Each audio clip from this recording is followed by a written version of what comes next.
വിശുദ്ധ യോഹന്നാൻ എഴുതിയ സുവിശേഷം അധ്യായം 15 വാക്യങ്ങൾ 1 മുതൽ 10 വരെ.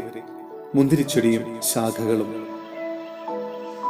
ഞാൻ സാക്ഷാൽ മുന്തിരിച്ചെടിയും എന്റെ പിതാവ് കൃഷിക്കാരനുമാണ്.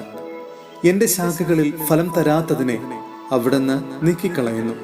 എന്നാൽ ഫലം തരുന്നതിനെ കൂടുതൽ കായ്ക്കാനായി അവിടുന്ന് വെട്ടിയൊരുക്കുകയും ചെയ്യുന്നു.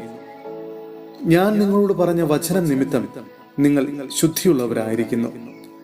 നിങ്ങൾ എന്നിൽ വസിക്കുവിൻ, ഞാൻ നിങ്ങളിലും വസിക്കും. മുന്തിരിച്ചെടിയിൽ നിൽക്കാതെ ശാഖയ്ക്ക് സ്വയമേവ ഫലം പുറപ്പെടുവിക്കുവാൻ സാധിക്കാത്തതുപോലെ എന്നിൽ വസിക്കുന്നില്ലെങ്കിൽ നിങ്ങൾക്കും സാധിക്കുകയില്ല. ഞാൻ മുന്തിരിച്ചെടിയും നിങ്ങൾ ശാഖകളുമാണ്.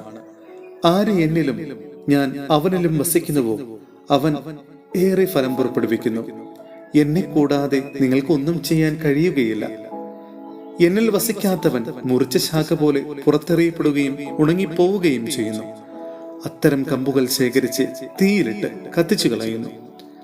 നിങ്ങൾ എന്നിൽ വസിക്കുകയും എന്റെ വാക്കുകൾ നിങ്ങളിൽ നിലനിൽക്കുകയും ചെയ്യുന്നെങ്കിൽ ഇഷ്ടമുള്ളത് ചോദിച്ചുകൊള്ളുക, നിങ്ങൾക്ക് ലഭിക്കും. നിങ്ങൾ ധാരാളം ഫലം പുറപ്പെടുവിക്കുകയും അങ്ങനെ എന്റെ ശിഷ്യന്മാരായിരിക്കുകയും ചെയ്യുന്നത് വഴി പിതാവ് മഹത്വപ്പെടുന്നു. പിതാവ് എന്നെ സ്നേഹിച്ചതുപോലെ ഞാനും നിങ്ങളെ സ്നേഹിച്ചു. നിങ്ങൾ എന്റെ സ്നേഹത്തിൽ നിലനിൽക്കുവിൻ. ഞാൻ എന്റെ പിതാവിന്റെ കൽപ്പനകൾ പാലിച്ച് അവിടുത്തെ സ്നേഹത്തിൽ നിലനിൽക്കുന്നത് പോലെ നിങ്ങൾ എന്റെ കൽപ്പനകൾ പാലിച്ചാൽ എന്റെ സ്നേഹത്തിൽ നിലനിൽക്കും. സഹോദരരെ, വിശുദ്ധ പൗലോസ്ലീഹ എഫെസോസിലെ സഭയ്ക്ക് എഴുതിയ ലേഖനം അധ്യായം 4 വാക്യങ്ങൾ 1 മുതൽ 6 വരെ. ഐക്യത്തിന് ആഹ്വാനം. കർത്താവിന് വേണ്ടി തടവുകാരനായി തീർന്നിരിക്കുന്ന ഞാൻ നിങ്ങളോട് അപേക്ഷിക്കുന്നു, നിങ്ങൾക്ക് ലഭിച്ച വിളിക്ക് യോഗ്യമായ ജീവിതം നയിക്കുവിൻ.